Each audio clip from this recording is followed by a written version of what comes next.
went through our idea book and we're throwing things out, or maybe somebody picks up the guitar and starts playing a really cool riff, and you go, man, let's write something that feels, what does that say to us, you know? And so, yeah, I think we go in, all of us go in with something, and we all throw it out there, and then we all kind of go, man, I love that, let's chase that. And sometimes that's dictated by our publisher. Yesterday called and said, well, Scotty McCreery from American Idol's looking at, they need this. And so when we were throwing ideas around, we all went, well, that idea seems to fit what he's talking about, so why don't we kind of chase after that? And so right out of the chute, we're kind of not stalled, but and we write it all at the same time. I think we just try to have a marriage of music and lyric that makes sense.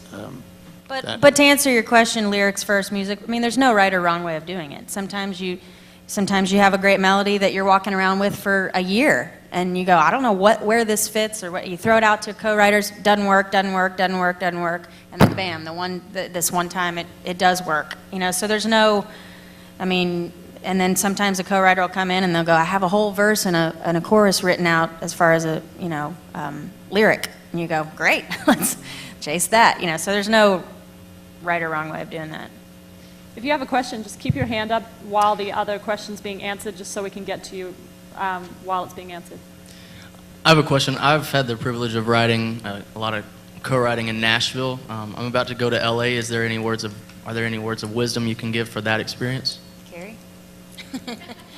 Everyone looks at Carrie. Why are you looking at me? Don't do it. I mean, I would say just, you know, be confident in what you bring to the table, you know, whether that's a melody or, like Karen said, you know, a lyric or a title, and just throw it out there, and you know, and be willing to listen to what they have to say too. So, I mean, it's definitely something that you work together to get a song finished by the end of the day, and a lot of times that doesn't happen, finishing a song. Well, it's different. To me, it's different. When I'm in LA or New York, there's a lot that happens with track writing, where somebody comes in with a track or something. Yeah. And I mean, Nashville, we still get in a room and look at each other with guitars in our laps, and we kind of do that collaborative thing. But sometimes you go out there and they go, hey, here's a track, I'm going to go feed my dog. And, yeah, and go I'll to be the at gym, lunch while and you write the lyrics. Yeah, exactly. That kind of happens. Yeah. So, yeah, I mean, hopefully that kind of answers your question a little bit.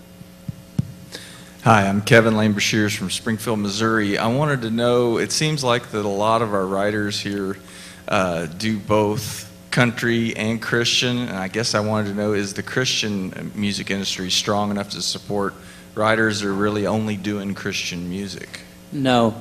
You want to think about that? No, I'm teasing.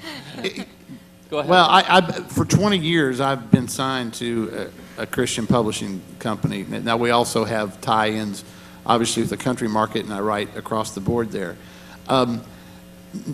All of us as songwriters, mechanical royalties are nowhere near what they were, and probably nowhere near enough to really carry on a substantial amount of income for them to kind of give you a draw that way. There has to be performance royalties and all that kind of thing. I used to tell songwriters when they come to town, I'd say, you know what, songwriting is bivocational for a lot of people. They write, and then they also do a part-time thing. And then when it finally hits and it finally kicks in, and if you're in a band and you're writing all 10 songs on your record and you're selling, you know, 100,000 units, well, you can do the math and figure out if you can live on that. But the pie is getting smaller and smaller, and publishing deals are harder and harder to come by, and the ones that you're coming by are not as lucrative as they used to be when artists were selling 5-6 million records without blinking an eye. So to answer that, yeah, you can, but you're gonna have to probably just really work it day and night and take every cut, from a Southern gospel cut to an indie cut. Every cut. My philosophy is everybody's a nobody before they were a somebody. So don't think, well, until I can get to those people. Work with where you're at and who you're with, because they may blow up and be the next big thing, and then you're sitting there going, wow, that paid off. Did okay. That's great. Another question? Yeah, I had one. I actually just finished a project with a friend of mine, and a couple of songs he wrote, a couple of songs I wrote, but then there were some songs, I guess, that I had written, and he wanted to change a word or two. How does that work out as far as a collaboration, like the split? I mean, the melody's still the same, the meaning pretty much, in essence, is It's still the same. something where people are comfortable, and and it's flexible because you have to decide what's important, that after the fact you go, this is really workable for both of us. It's always being considerate of the other person. If you're going to succeed, because it is, when we go to a room, half of it is just enjoying the company. And that when we create something, you enjoy that process because you like the people you're hanging with and writing the music. So a lot of it has to be a trust thing and be honest and upfront. And he might say, oh, it's only 15%, and you say, nah, it's 20.